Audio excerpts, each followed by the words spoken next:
How's everybody doing? Positive and productive. I hope. Thanks for tuning in. Thanks for sticking with me. Do me a favor, share the content with friends, family, anybody that you think the content is relevant to. Remember, local elections are more important than national elections, but dollars are stronger than votes.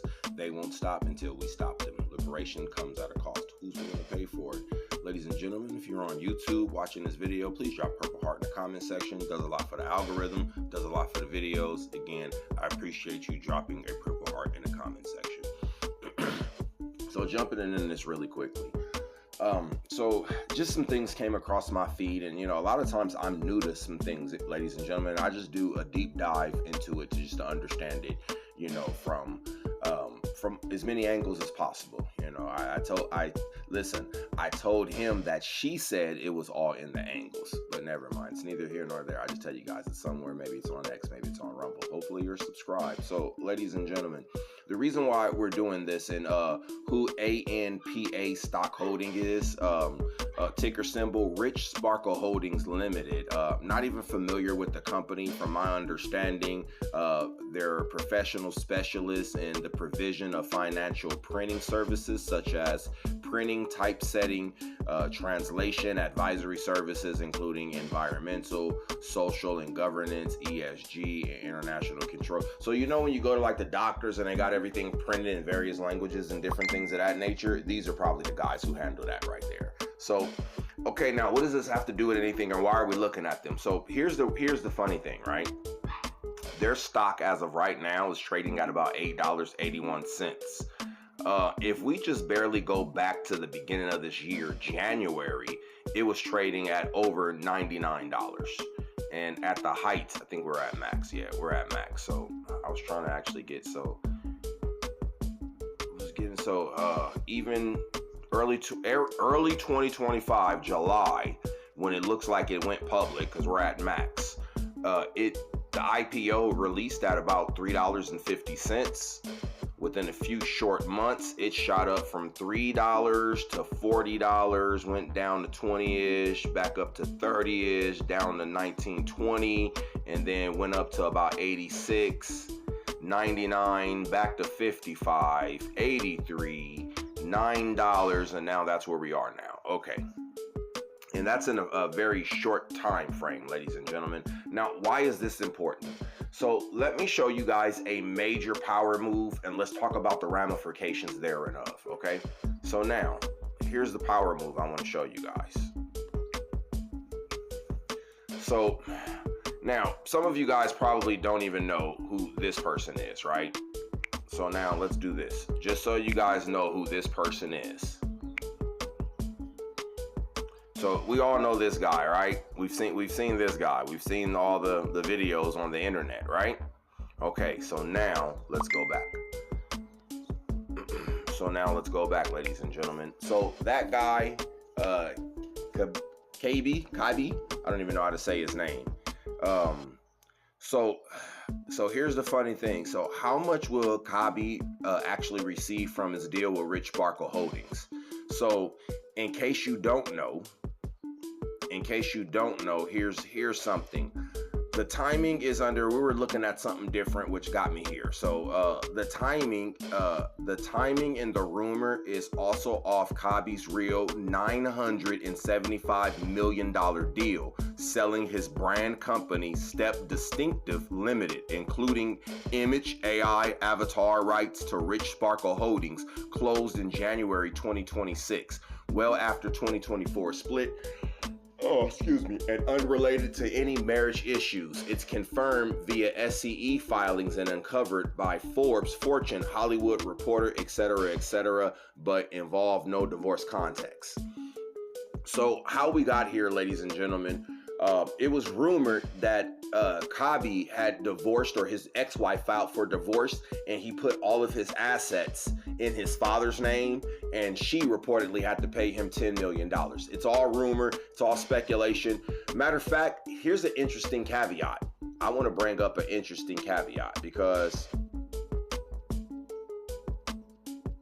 So here's November 2023. His manager, Nicola Paparusso, announced a split, citing unexpected and irredeemable, incompatible incompatibility of character, and it was explicitly a religious marriage only, with no civil ceremony or legal divorce proceedings required. So they were married technically. However, here is the importance of being married through the church. So two young people, she's an actress, model, whatever. She has a little bit of money. He has his brand, TikToker, YouTuber, content creator, etc., etc. For whatever reason, their marriage didn't work. So now when their marriage has to go separate ways, everybody leaves with what they came with. There's no legal proceedings in the dissolution or the dissolution of this marriage. Do you understand how important it is to just be married via the church? So they did divorce. However, it was before this deal happened, which got me to look into. So now what I asked was, how much will Khaby actually receive from his deal with Rich Sparkle Holdings? Khaby Lame, that's his real name, did not receive any cash from the Rich Sparkle Holdings deal. It was structured as an all-stock transaction, meaning he and the other shareholders of Step Distinctive Limited received shares in Rich Sparkle Holdings, ticker ANPA, instead of a cash payout. Deal structure. Rich Sparkle acquired 100% of Step Distinctive Limited, Khaby's core operating company, for a brand endorsement, e-commerce, and related activities. The agreed valuation consideration was approximately $975 million, sometimes reported as 900 through 975 million, satisfied entirely by issuing 75 million new ordinary shares of Rich Sparkle, priced at $13 per share at the time of the agreement. These shares were distributed per rata to Step Distinctive shareholders based on their ownership percentages. Khaby's personally owned 49% of Step Distinctive Limited directly or indirectly via entities like Dominant Action Limited. This gave him roughly 49% of the 75 million shares issued, or about 3.75 million shares in Rich Sparkle.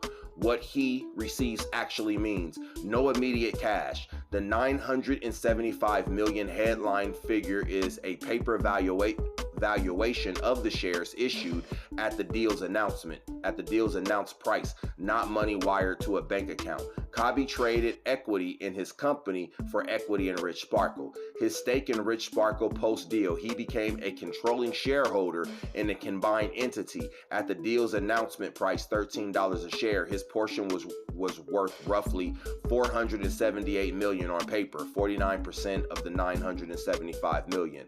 At the brief peak share price of over $180 in mid-January 2026, his stake was valued at around $6.6 billion, reflecting his effective ownership after dissolution insurance. So we can keep reading, and this is why I thought that this was really good. So imagine if you had a company, a brand, or something like that, and another company wanted to buy it, and they said, listen, I don't want to give you any money, but I do want to give you equity. See, like black people, right? We hear all this, oh, we want equity. We don't want equality. We want equity. But a lot of times you don't know what equity looks like when we're really talking about fiduciary or we're talking about economic transactions. And then people say, well, Choosta, why are you pocket watching? Well, here's the thing. Why would I not pocket watch to learn how to make good deals or bad deals? Why would I not do that? I'm not pocket watching because I'm going to be in this guy's DMs or inbox to ask him for money or saying, can you donate to my charity? But I am pocket watching, one, because according to SCE filing and different things like that, this is all public information, number one. And also, why wouldn't you want to learn what to do from the people who did it effectively and successfully? Why would you not want to learn? Think about that. Here's the thing. This what happens in a lot of times in the community, right? In various communities. People say, oh, well, you pocket watching.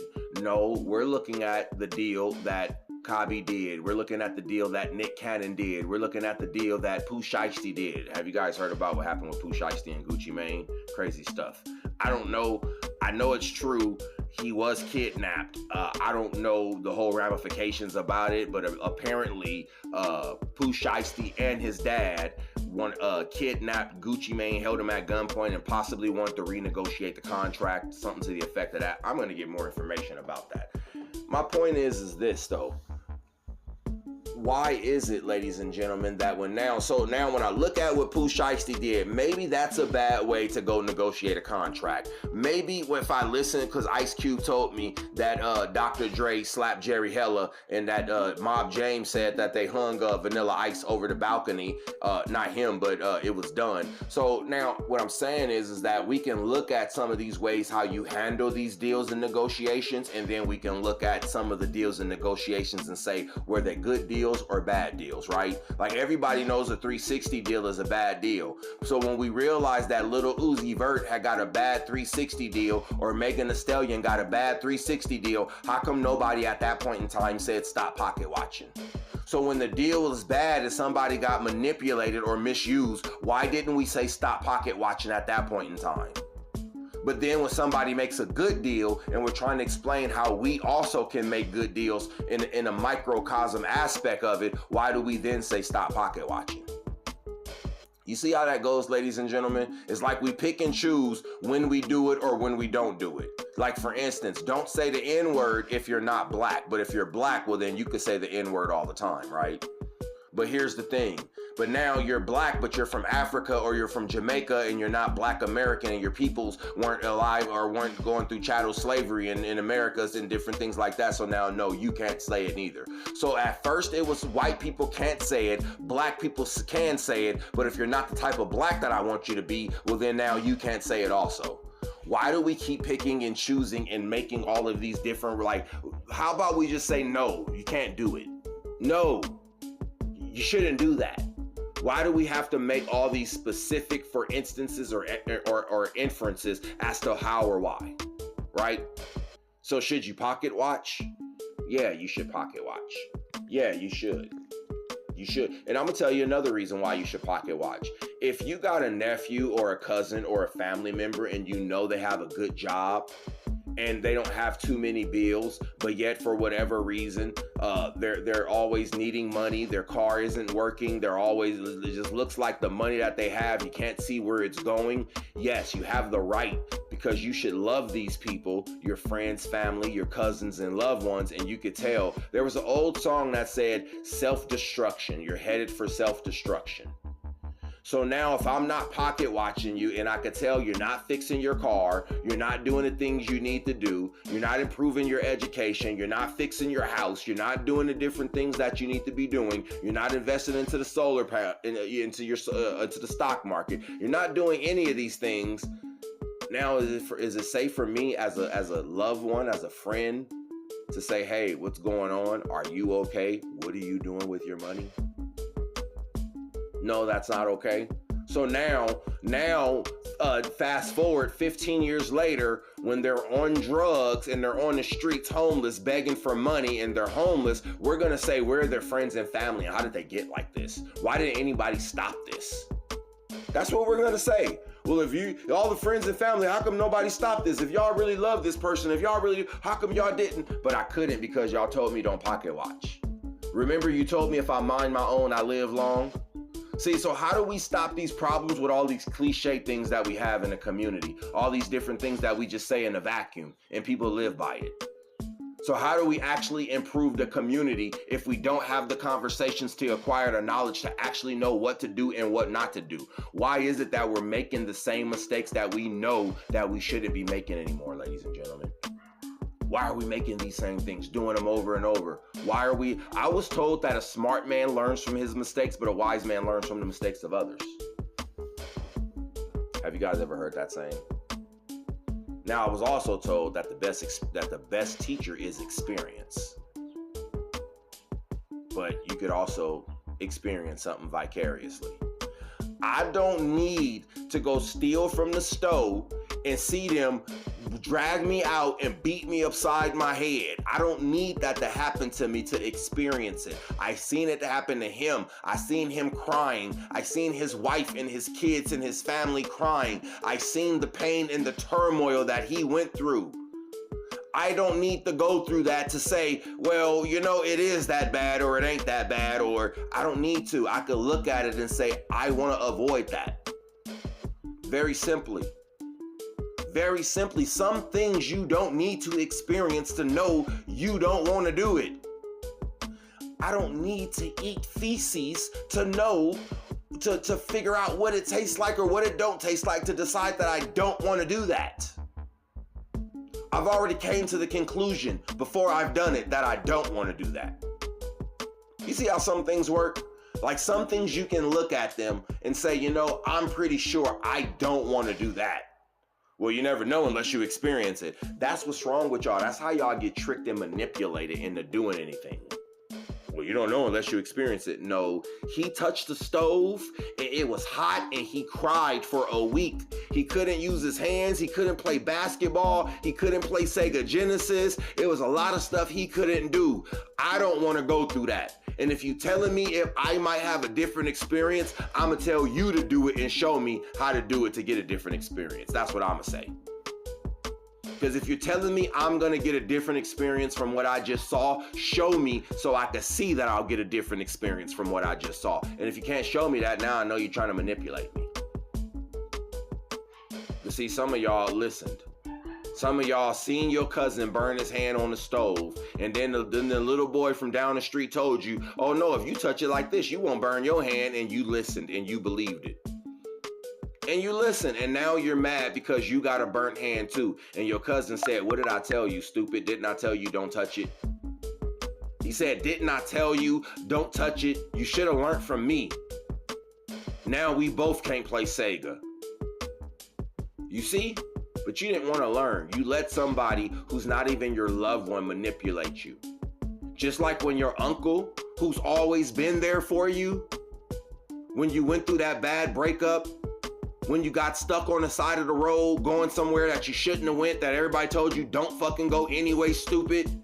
But your uncle was there for you, right? But now because he's a Trump supporter and he didn't get the vaccine, you listen to Joy-Ann Reid tell you you don't got to go visit him. You don't owe him your presence, remember?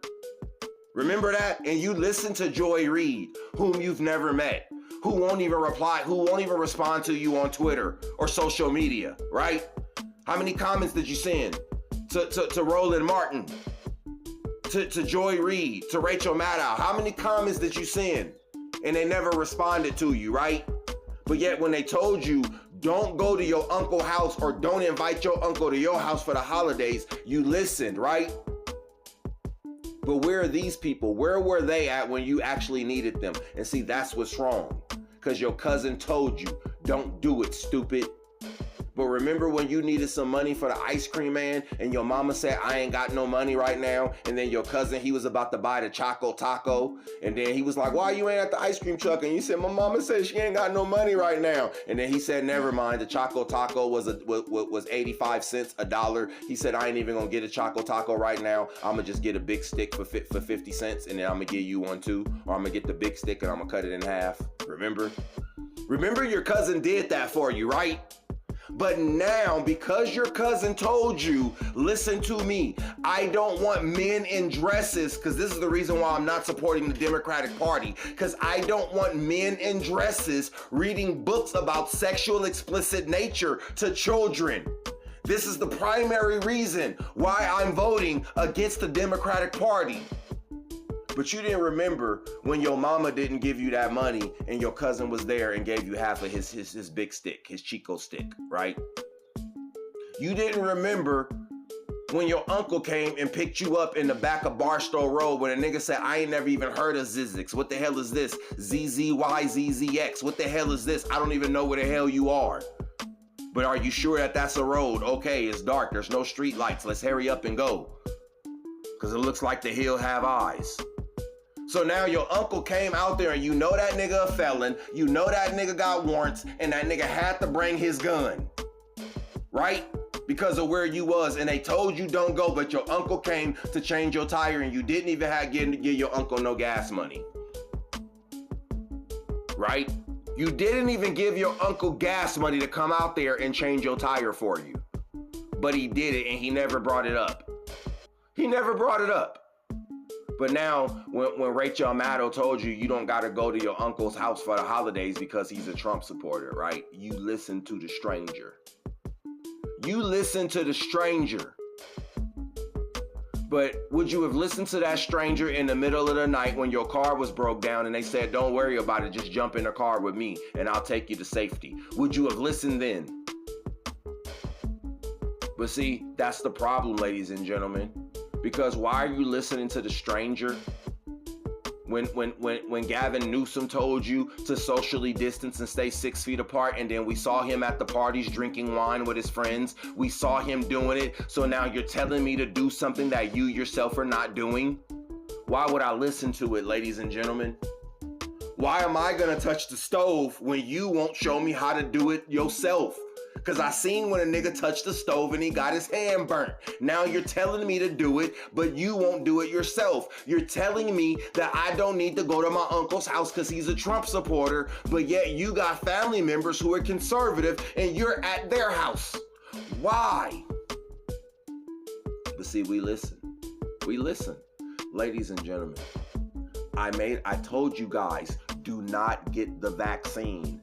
Do not get it unless you got certain conditions, you're old and young and certain things go on. But I told y'all, don't get the vaccine, ladies and gentlemen. But even though I said that, do you know what I also did? No, I didn't get it. I'm not a hypocrite. But I did buy a lot of stocks and shares into vaccine companies. I did buy a lot of pharmaceutical companies, ladies and gentlemen. I did. I told you don't go do that. But see, I didn't believe that you wouldn't do that en masse. I kind of knew you would. And see, that because I tell you guys all the time that dollars are stronger than votes, because remember they told you to put your money where your mouth is. And see, so I had my mouth telling y'all don't do the vaccine, but I realized that I have to put my money where my mouth is. And now I'm telling y'all don't do it, but I'm putting money into it because I know you're gonna do it. Stupid. But you don't want to understand. You don't want to listen. So now you're asking for equity. But then when you see somebody actually take a real deal of equity and stake, you think he's dumb. So now the bigger picture is, ladies and gentlemen, because look, they priced it at $13 a share, but we already know that they priced it at $13 a share at the height when it was about $100 a share. Actually, a little bit over $100 a share. Now, why did they do that, ladies and gentlemen? For various reasons. This is how you can triple dip, ladies and gentlemen. So now let's go back to the ticker. Can we go back to the ticker? Got so much stuff open. We're gonna go to the ticker, ladies and gentlemen. Year to date. Look at this. 150 something. So $157. What did I say? 8.9, 157.89, Thursday, January 15th. That wasn't too long ago, ladies and gentlemen. That was this year. Now, if you bought it this high, now, ladies and gentlemen, so they say, Choosta, what happens if I bought the stock in January and I put, $3,000-$4,000 in the stock in January, and now the stock is only worth $8? I just lost a shit ton of money. You did. In theory, you did. In theory. Here's the thing, though. Do you know you can write that off as a capital loss? So some of y'all don't understand that you can write off capital gains.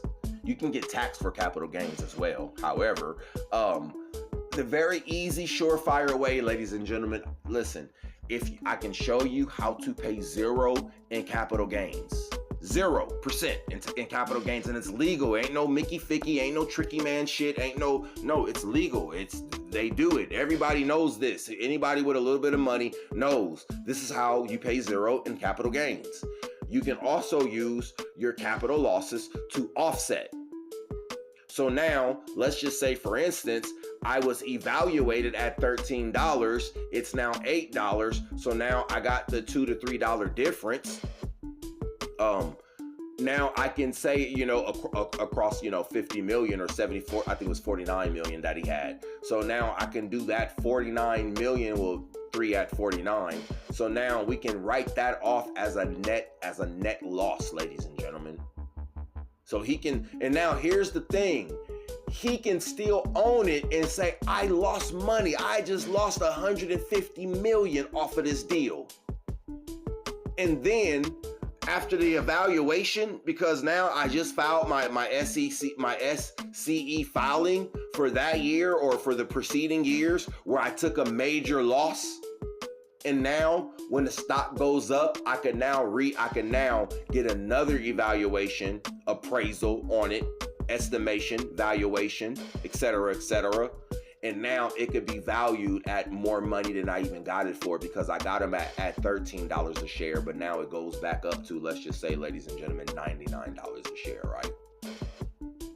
So now I just made $75 capital gains across 40-something million. Again, now a $200 and something million increase. Do you know what you can do with that?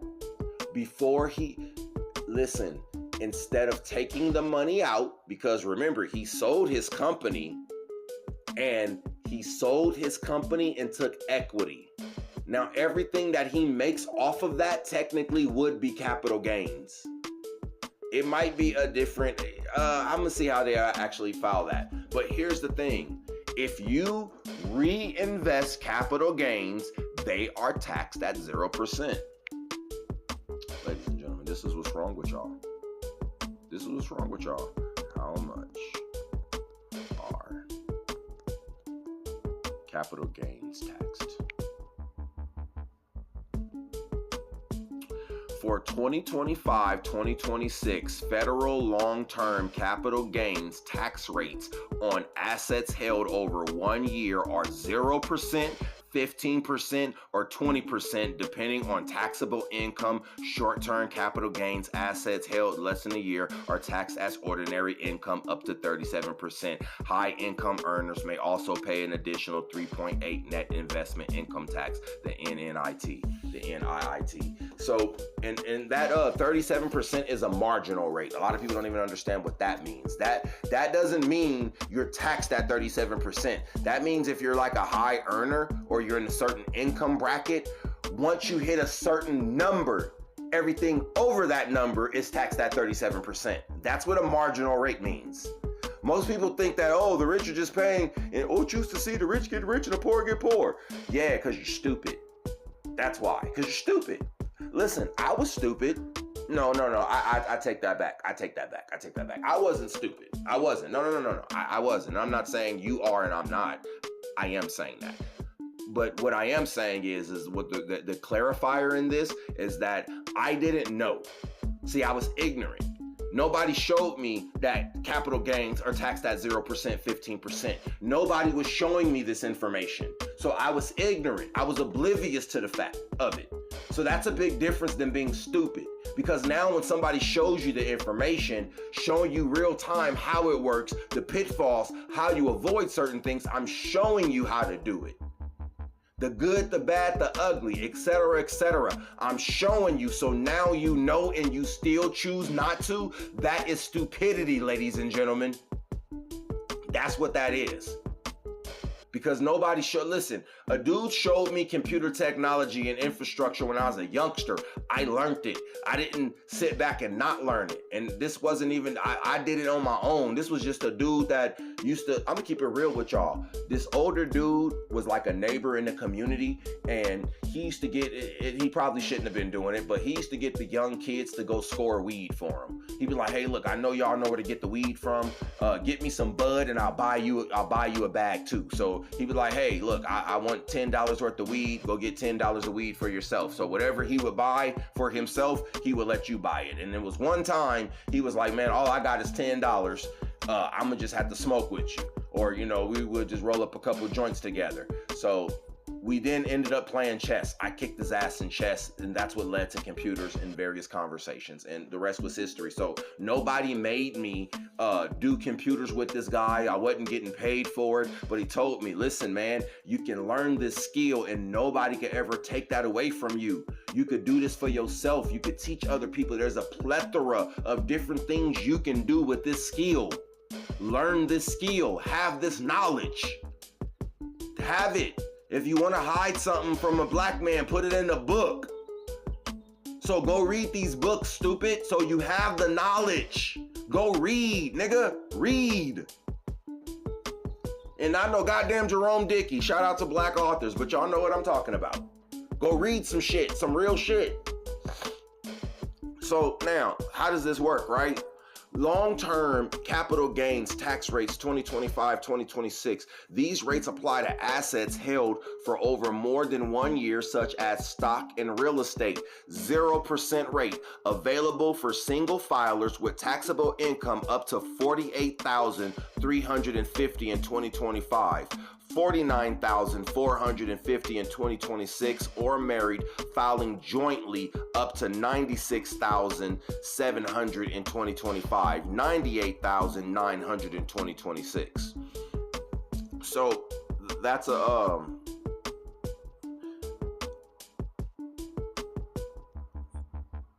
okay, so now, okay, look, they're giving some good information right here, and I'm not saying that this is incorrect, but what I want to show you is that even if I had so short-term capital gains are taxed at the regular rate. Long-term capital gains are taxed at a different rate. So now, in order to get for sure how to get the zero, if I reinvest capital gains, specifically long-term capital gains, how much are long-term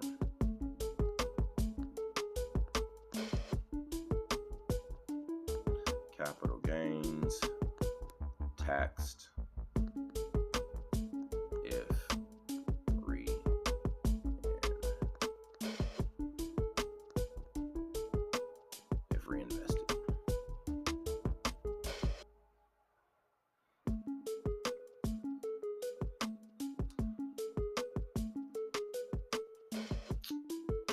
I have no idea why it's not giving us. Okay, here we go. So it's thinking. For most investments, reinvesting your proceeds does not reduce or delay the long-term capital gain tax you owe in a standard taxable brokerage account. Selling an asset for profit triggers realized gains, and you must pay the applicable tax 0, 15, 20 for that tax year, even if you immediately use that money to buy new shares. However, the tax treatment changes significantly based on the type of account or specific tax strategies you use. Taxable brokerage accounts. You owe taxes in the year the gain is realized. Reinvesting the proceeds simply establishes a new cost basis for the new share, which can help reduce taxes when you eventually sell those new shares in the future. Tax advantage accounts, IRAs, 401ks. You do not pay capital gains tax when you sell and reinvest within these accounts. Instead, you generally pay ordinary income tax only when you withdraw the funds in retirement. That's one of the main advantages to IRAs and 401ks. Is that you don't have to pay taxes on that money. Well, you can defer taxes on IRAs, and we'll get into that in a minute too. Special deferral strategies. There are specific legal ways to defer or avoid immediate taxes by reinvesting, but they are limited to certain asset classes. Real estate, 1031 exchange. You can defer capital gain taxes on investment property by investing the proceeds into a like-kind property. This must be done through a qualified intermediary and within strict timeliness, typically identifying a new property within 45 days and closing within 180 days. Qualified opportunity zones. You can defer federal capital gain taxes, many types of assets, including stocks, by reinvesting those gains into a qualified opportunity zone within 180 days. This can defer the tax until December 31st, 2026, and may even eliminate taxes on any new appreciation if held for at least 10 years. Primary residence. If you sell your main home, you can often exclude up to $250,000 or $500,000 for joint filers of the gain from taxes entirely, regardless of whether you reinvest. you reinvest it, provided you meet IRS ownership and use test. Reinvested dividends. If you have a DRIP dividend reinvestment plan that automatically buys more stock with your dividends, the IRS will consider these dividends as taxable income in the year they are received. Qualified dividends taxed at long-term capital gain tax rates are 0, 15, and 20. Ordinary dividends taxed at tax at your higher ordinary income rate. Are you looking to reinvest? So, and then, hey, shout out to Donald Trump for opportunity zones, right? And here's the funny thing, Jesse Jackson was actually working on opportunity zones or something very similar to an opportunity zone. And we'll get into that in a minute, but let's continue on these taxes, right? This is one of the primarily, so I like this right here, and I'm gonna tell you why. I like this. Number 2, special deferral strategies. There are specific legal ways to defer or avoid immediate taxes by reinvesting, but they are limited to certain asset classes. So what this means is that if you got certain type of assets, if you meet certain type of things, you do certain type of properties, shout out to married people, and you can realize that the government incentivizes people to be married. So you get better breaks for being a family in the United States. A lot of people don't realize that as well. So these are the things that you can do, and this is primarily why the rich get rich and the poor get poor, because a lot of this information, one, it is a lot. It gets very it's a lot of legal mumbo jumbo. It gets very tricky, gets very monotonous, frustrating, trying to understand it all. Trust me, I get it. But here's the thing. A lot of these affluent people are the people who are looking to maximize their investment, their reinvestment, and their capital gains. They figure this stuff out. Whether they hire somebody, they read it themselves. We're in a age of AI and YouTube and all this different stuff. I don't understand why we are still lacking the information in which we know that makes America work. Like, I don't get that, ladies and gentlemen. Like, we know the stock market. Like, I tell people this all the time. I don't care if they telling you Iran bombed the United States bombed Iran, somebody got nuclear weapons, 9/11, nigga, your mama just fell out the sky. Nigga, they gonna tell you the craziest shit ever in life, but you know what they gonna also say? And the Dow Jones just hit 37 points, and the S&P 500 and the index of the, nigga, so they trying to tell you, nigga, regardless of what the fuck is happening, nigga, these stocks is what make the shit keep fucking going, stupid. But y'all don't understand that. Y'all don't get that. I was just doing a podcast with some gentlemen, and I had to correct the gentleman, and I hate having meta conversations. And he said, and he tried to get a little more specific, and maybe he misspoke. A lot of times when we're doing podcasts in real time, and then responding to different people, we misspeak sometimes. So, but what he did say is that more generational wealth was created by real estate, in the United States. And I corrected him. I did correct him. So he doubled down and corrected his own self by saying, well, he meant in the black community, more generational wealth was established via real estate in the black community. And I still said that's still not true. More generational wealth for any metric or demographic was created by the stock market. The only thing that is on pace to outpace that is crypto, is the blockchain.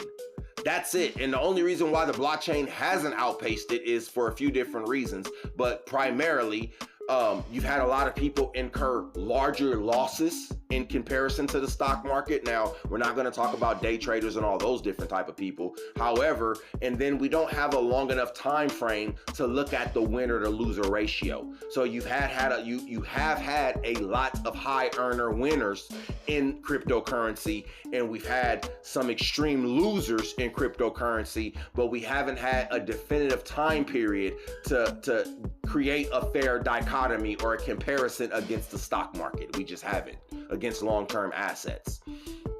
And then also, the mechanisms that make crypto work are not the same mechanisms that make fiat currency work. So even by that same metric, we would even need another indicator to even, to even measure it or even do what we're doing in that regard right there. That's just a whole horse of another color. Listen, we always talk about apples and oranges, but sometimes y'all be doing oranges and grapefruits. They're both citrus. And I've had some ruby reds. Remember the sweet grapefruits? They almost tasted like oranges, and I've had some bitter oranges. We're not even going to go into the citrons and the different things of that nature. That's a lemon. But so listen, ladies and gentlemen, listen. You can avoid delay capital gains by 0, 15, or 20%. If you reinvest capital gains, certain type of capital gains are reinvested. You can pay 0% in taxes. If you hold certain types of securities, real estate, various things, stock, and you put them in qualified opportunity zones, and you hold them there for about 10 years, anything appreciated will be taxed at 0%. And for certain types of real estate properties, home ownership, different things like that, you can sell the properties and incur money off of that property even without selling it and still be taxed at 0%. So there are a lot of different ways that you can do that. Zero's the goal. You can't always get there, but I would like to stay in that 15% range.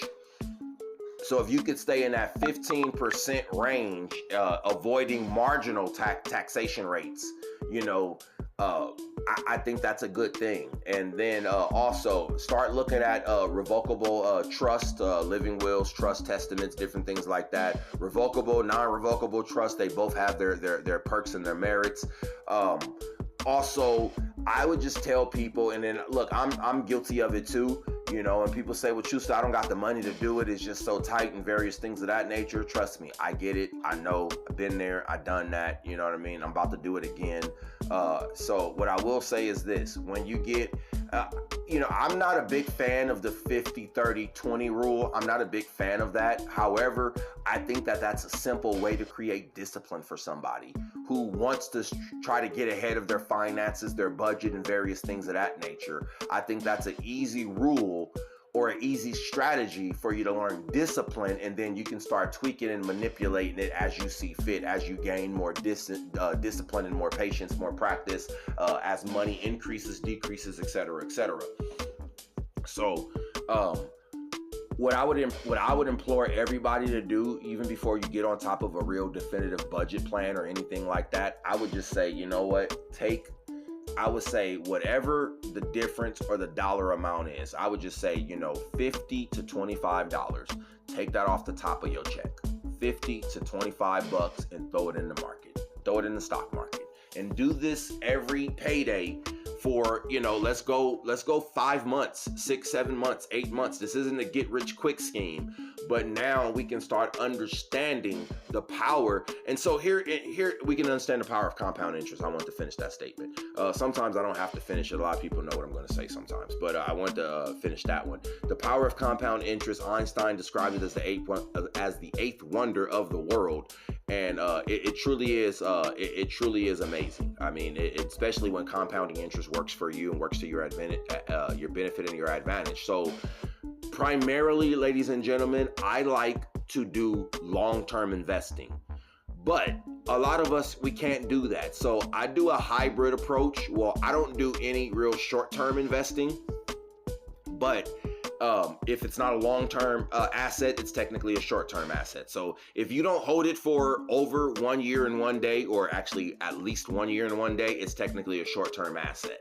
So some of those short-term assets we will sell. We will liquidate them. We will do what we need to do. I do buy some things with the expectation or the intention that I'm going to sell them before the year and a date. I do that. So that's one of my hybrid models that I use. I don't buy a lot of stocks like that. I don't buy a lot of stocks to sell them within the same year. I want to say 90% of the securities that I'm buying are going to be long-term assets. That's just the fundamental. That's just one of the main rules right there. Now, everybody has different investment strategies, the way they do it, various things of that, their models, their mechanisms, different things of that. Mine, me personally, merch, the way I like to invest, I like to do a diversified investment approach. I like to be invested in the high or the in-demand sectors. Like we know right now, technology, AI, information, these are high in-demand sectors. So I would, NVIDIA, Vonage, who's the other one that's making strides? Google. Listen, Google with their Willow chip, they're doing monumental things, ladies and gentlemen. I mean, I don't know if you guys know, but then you guys got to realize something. That takes minerals. So to make processors, to, do the stuff like that. So for Intel, AMD, NVIDIA, all of these people to make those chips, they need lithium. They need cobalt. They need various metals. I don't even know all the metals that go into making CPUs and various things. They need gold. They need silver. That's another thing, ladies and gentlemen. Listen to me. This isn't financial advice. However, this is information for you to seek financial advice.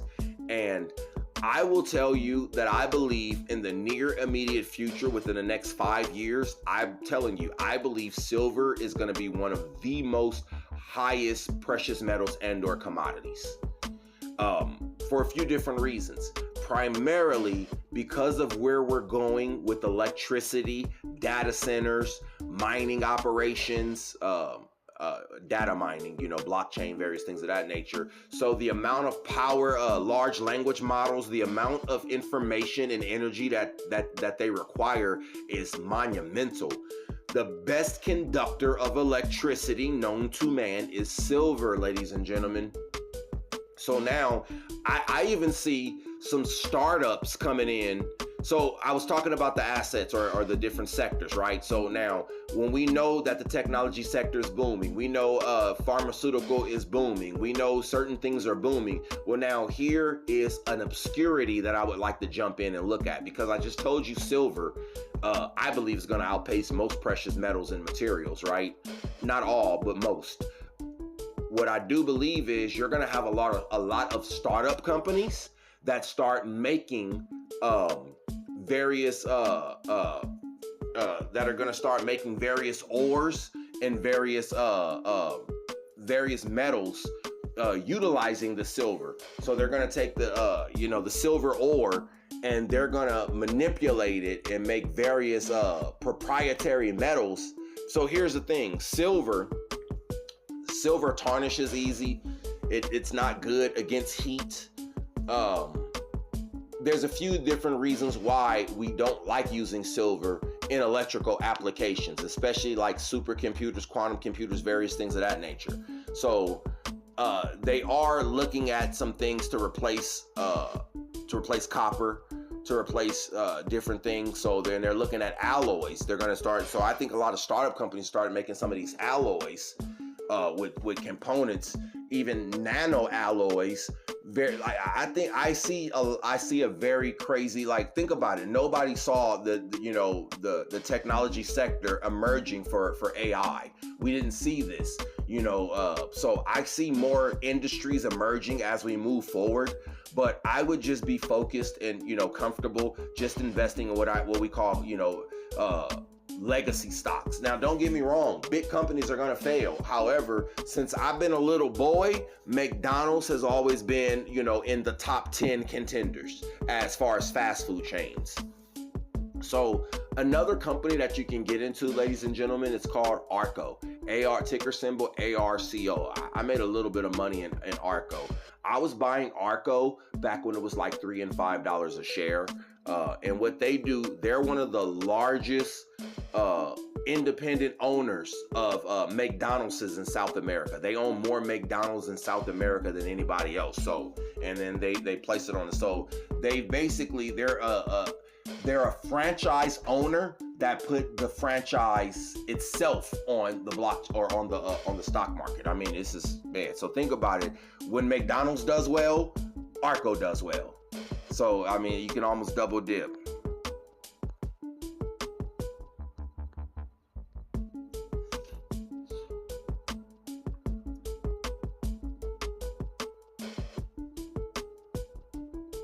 So let's go year to date. Let's go max. I was buying these guys a long time ago. I told you I was buying these guys at like $3 and something a share. Now I was buying them after the pandemic. It was like during the pandemic. So maybe I was getting them at like $4 a share, somewhere around there. And then we sold them at like 11. Yep. I was gonna say we sold them at $11 a share.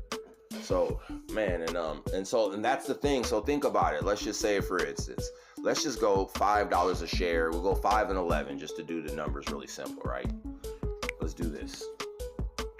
So now, let's say I said, okay, you only could afford $25 and you get, so now that means each payday, let's just say bi-weekly, you get paid every 2 weeks, you're gonna get 5 shares.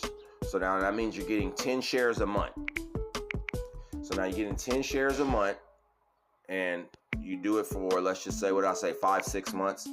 So now you got 60 shares, right?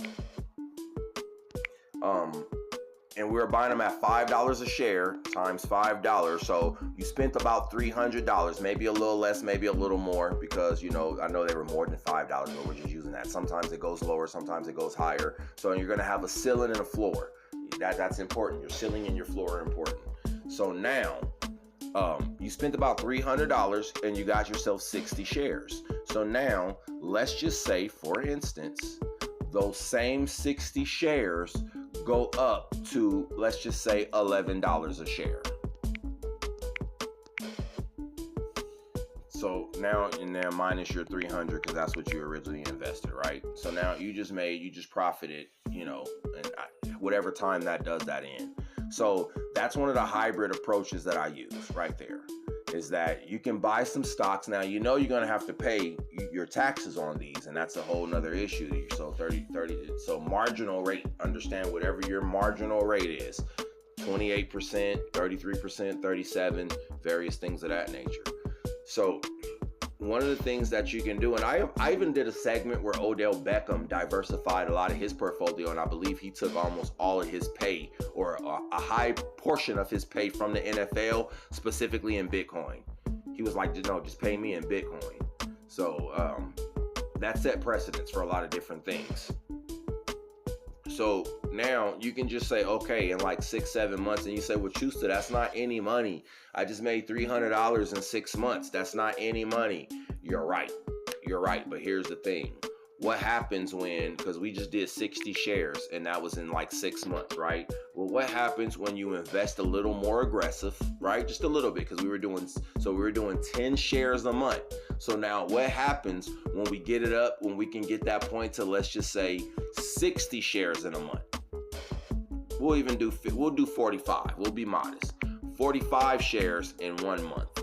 Now, in that same 6-month time frame, you got 260 shares now that you paid $5 for. So that's $1,300. But again, if it goes to that $11 range that we were looking at, that's $2,000 now. And then minus the initial $1,300 that you invested. So you made $1,600 in about 6 months now. And now the money, instead of liquidating this, you could take 1,000 of this. You could take the 600 and use it for your family and different things. Now you could take 1,000 of this and reinvest it and just buy new shares. And now you can offset, because I just bought in this filing year. Now I can offset from this filing year, because I just acquired new shares with that money. I can offset some stuff for next filing year, right? So now let's do it a little more aggressive, right? And instead of doing a 6-month time frame, now instead of doing a 6-month time frame, we're going to do it at a whole year. And instead of doing 45 within a month, now we're really getting up to about 100 shares every month, right? And instead of doing 6 months, we just did 12 months. We just did 12 months at about 100 shares each in a whole year now.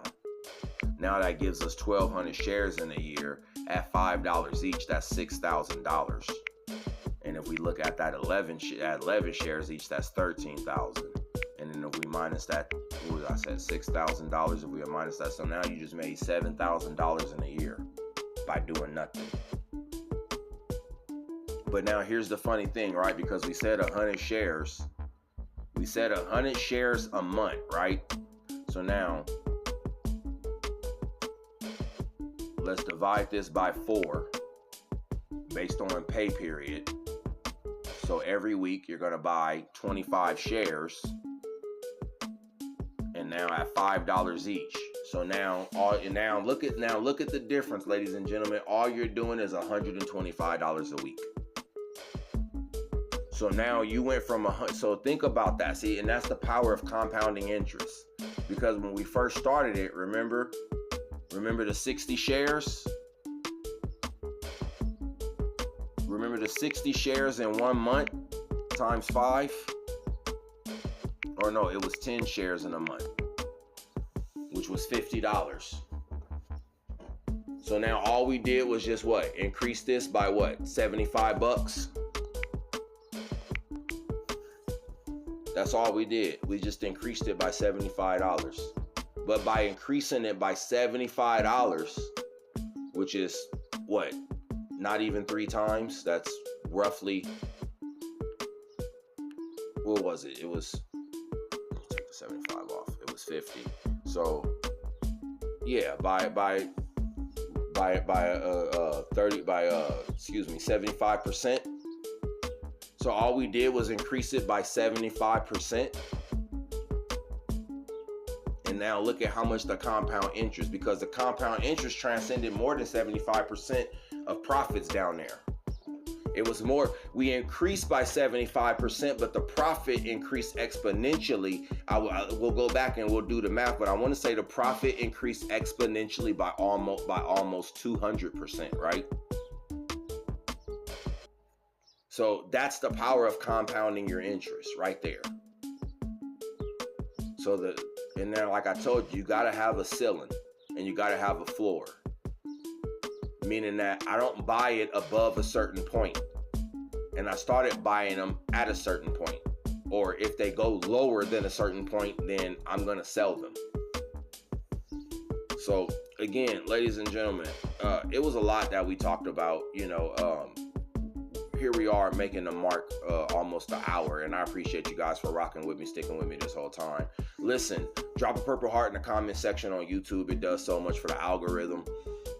Before I go into the whole shtick and spiel, again, ladies and gentlemen, we as Black people, Americans, and various people, just people, we always talk about the government and various things, but here's the thing. The system is designed for people who participate in the system. That's what it's designed for. So if you're not contributing into the system, well, it's not designed for you. So we have to understand that if we are making the system work, the system works for us. But if the system is only there if you're not there to put anything into the system, doesn't mean you don't get anything out of the system. It just makes it hard for you to get something out of it. So again, as always, ladies and gentlemen, please stay positive. Please stay productive. Remember, local elections are more important than national elections, but dollars are stronger than votes. They won't stop until we stop them. Liberation comes at a cost. Local elections are more important than national elections. Liberation comes at a cost. Who's willing to pay for it? I messed it all up. I was trying to add something into it. Purple hearts in the comment section.